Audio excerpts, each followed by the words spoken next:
Okay, time for another video of what if Midoriya had a passed down quirk. Now, last time, I kind of got off the rails a little bit and I kind of jumped around a lot, but basically, the rough subject was Midoriya basically got into the, his mom and him and his mom did some investment, and now they own 20% of three companies that are very wealthy right now. Very wealthy. Like, think of he in estimation, think of 20% of Amazon, 20% of Google, and 20% of Walmart. Basically, those big stores. Basically, as like, think of that much money and that much power. 20% of their, 20% of their company is now owned by the Midoriya family. But think of like Japanese. So like Walmart is like a store branch that is very massive right now that makes weapons that does regular shopping, but also makes custom built things if they ask. Amazon, same thing, packages delivery service, but instead of like it's Japanese, so it's like fuck. I don't know what it is, but basically think of those giant companies. Basically, that's what they put into it, but back then it was very small. Now they're ginormous, and now Midori is basically rich out of his mind. Basically, he wouldn't have to work a day in his life. Like, literally, wouldn't have to work a day in his life. Right now. And he met his grandpa and his grandma. And they are assholes. Like, I can't deny assholery. Literally, they were assholes. Like, they were assholes. Like, straight A assholes.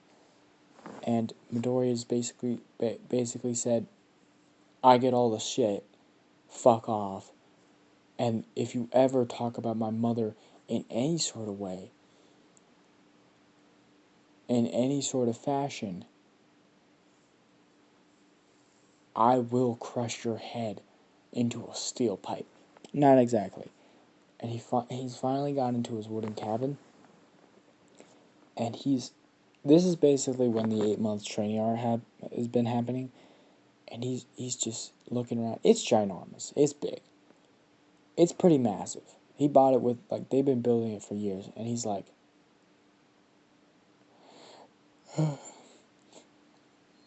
because he's realized that all of this money and all of this wealth won't buy him a damn thing that could bring his mother back. Like, he's looking at the walls. He's looking at the walls. He's looking at the paintings. He's looking at everything, and he's like, none of this will build me happiness. As he says that to Mike, he literally looks at Mike and he says, none of this, not a single thing on these walls or in these floors or in my living room will ever give me happiness. Now we're going to go back into the storyline. Now, Midoriya himself kind of goes into that route of, I'm dealing with so much loss and so much agony and so much pain that I need some escape from the reality. I need some escape from, like, the city. I need escape from people. I need escape from everything. So what he does is, right now he's basically living in the forest. He's basically forest life. For the, like, let time skip for the first, not time skip, put the hashtags. But for the first month, it's a hard, like, he's basically forest life. Like, he has, like, the cabin is, like, a mile away. So, yeah, like, he could hike back and get food, but he's forest life. 2 months in, and this is where he really gets going. Now, right now, Midoriya, hair is a little bit longer. Like, it's been 2 months. Hair is a little bit longer. A little bit shaggier, too. His you see how he has like mud on his hands and stuff like that, and you see the like he's living in a cave right now, and he's the walls are like the floor is kind of like covered in uh kind of like this like soft like grass and like not like soft grass but grass and like kind of like this blanket over it that it seems like he sleeps in. Like not the full floor is covered in grass, but just like this little portion that seems like it keeps into the heat. And he kind of has this like stone fire plate, and it looks like he has like a bear, like a bear skin over his over his body. As he looks decently clothed. Yeah, like he has a shirt on, he like shorts, but he's like it's nothing major. Right now, he looks like he's in the forest right now. He looks like he's in the middle of nowhere. Like, literally, middle of nowhere. The place. Like, he's basically going back to his roots. To where he was a caveman, he was a hunter and gatherer, he was a farmer. Right now, he's basically just, living off the land. Find some berries over here. Cut down some trees over here. Right now, like, literally, he's living in a cave. He's having fun with it, ish, but he's living in a cave. He's basically doing the things that he did in his past life as cavemen and hunter and gatherers and farmers. He's doing what he needs to do to survive, but not a lot. He's fast, he's strong, and he's basically a super genius already. His intellect is over 200%, so he can guess most animals. Regulation. Guess, as I say. He doesn't really know. As you just see him kind of like this hair is kind of covering his face a little bit. Like it's not truly covering his face, but you see like his eyes have become more dead. Like before this, like when we were seeing him before, his eyes were full of light. His eyes were like burning with like this passion, to like I want to be a hero. Now his eyes are burning with this passion of I want just to deal with this situation. As you see, he kind of slides down the hill as he kind of just grabs, just starts walking away. As he's it's pretty. Sorry. It's almost 11 o'clock when I'm video recording this, but it's very beautiful. It's very gorgeous. It's very wonderful. And how the scenic view of it is basically like how the world sees this forest as dangerous, like something to get out of. Midoriya sees this as a forest of his own will. Like no one goes here because it's called the Bloody Red Forest. Mostly because the bear population in this area is massive, and animals have quirks. You think you have a strength quirk? Oh yeah, I'm super strong, and then a bear tackles you to the ground, has more strength than you, and fucking could kill you probably instantaneously. So it's called the Bloody Red Forest. It is called the Bloody Red Forest for a reason. It is called that because the bear population here is massive. The wolf population has grown, but it's not massive. But more likely, you're going to get attacked by a bear, and not because you're on his territory. And you probably pissed it off a little bit. But Midoriya is basically in the yards of these bears. Okay, you want to fight me? Grabs a hatchet. Busts his head open with his fist. He's fought bears. He's fought mountain lions. He's fought coyotes. Uh, he's fought like bite. He's fought like this area is massive and has a massive amount of animals. He's fought bison. Not bison. Not bison. He's fought elk. He's fought elk. Like not with a bow, not with an arrow, no machines. Basically, what he does is he runs after them, grabs one of them, and breaks their neck. And that's what he does. That's what he does. Like, I can't count him as a monster because that's human survival. And he rips open the hide, grabs all the meals, grabs all the stuff, and eats it.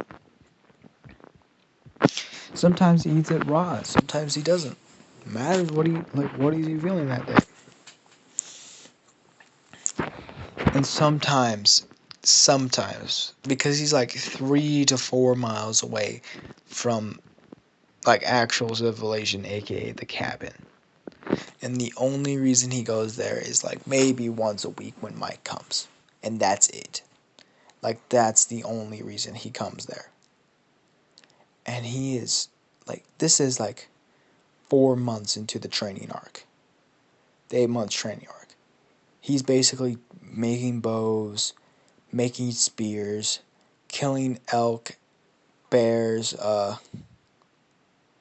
what else is in here? Wolves. No wolves. He hasn't been killing a lot of wolves. Mostly only because if they want their pelts. Like if they actually want their pelts, like instead of like, because it's comfortable, and wolves have finally, their population is from risky to not to almost overpopulated because no one wants to hunt them anymore.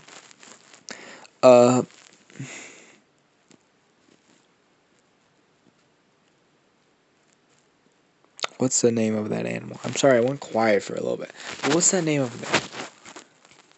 It's in Canada. I know it's in Canada. There's also ducks there, but fucking ducks are fucking rapists. Think we're bad. Type in duck facts that I wouldn't want to know, and you will be fucking traumatized. But like, yeah, there's a bunch of fucking animals here, and he's basically living in the backfields of everyone else's like worst nightmares, like it's paradise. The reason why is with him building stuff and him making stuff and him making new things and finding water and all that stuff, every single thing. The pay attention of like his mom's death has been lessened, and with 4 months he's kind of took it, but he hasn't like, okay, yeah, this has happened, I'm okay with it. No, he's more like, this has happened, I am not okay with it, but I can handle it. He's starting to make more things and more understanding of the world, but he starts, trying to build things, fails the first time, builds it again. But he keeps on going and going and going and going and going until the 8th month training arc is done. And what happens is, he's living in like a cave, and he has like a front door. He's a trap at the front door. He has a bow in the cave. You see like almost like a decent bed. Like you kind of see like grass floors for half of it, and the other half is stone. You see like that's more of the fireplace where the fire goes, and he kind of just lives there, and he doesn't really like he hunts, he grows food, and he hunts and he farms. He hunts and he farms. He hunts and he farms. He hunts and he farms. Builds new stuff. Makes it like, he's kind of making his own little village with, like, starting to build new stuff. Build a hatchet, build a club, kill enough bears, don't count too many trees down. And he's kind of making his own little beautiful little safe place. And you hear a knock at his door as Mike, with more of like running gear, like more like you can see more of a short, more like short shorts. Mike with short shorts, no, like cargo pants and like a nice t-shirt, like a a button up, but like park ranger uniform almost, but not as bad. And you see Midoriya's hair has become a lot longer from the 8 months. Like his hair is fully almost to his like uh like like he has to slick it back almost so it doesn't pop into his hair. Almost like a lot like very incredible long hair. As Mike hops in and says, someone wants to talk to you. It's very, very important. As Mike says, he kind of whispers this. He says, if you don't have to answer any questions you don't want to. And Midoriya kind of nods as he's more doing stuff right now. He's more he's like right now he's kind of like making stuff, building stuff. He's making a like spin wheel where you can like put like almost like animal hide, and he can like push it down and up, and it just spins it. As you see a very tired looking figure with almost looks like kind of like a same uniform that he usually has. Like it seems like he always wears it, and like almost like a scarf around his neck, and these eyes that look like they haven't slept in hours. Walk into the room, and it's Aizawa. Everyone knows it's Aizawa. But he says, "So Midoriya, I got an offer for you from Principal Nezu, and I want to see if you want to take it." And both of them look at him and say, "Who?" And this is where we're going to end off the video. I love you guys. Peace. See you guys later.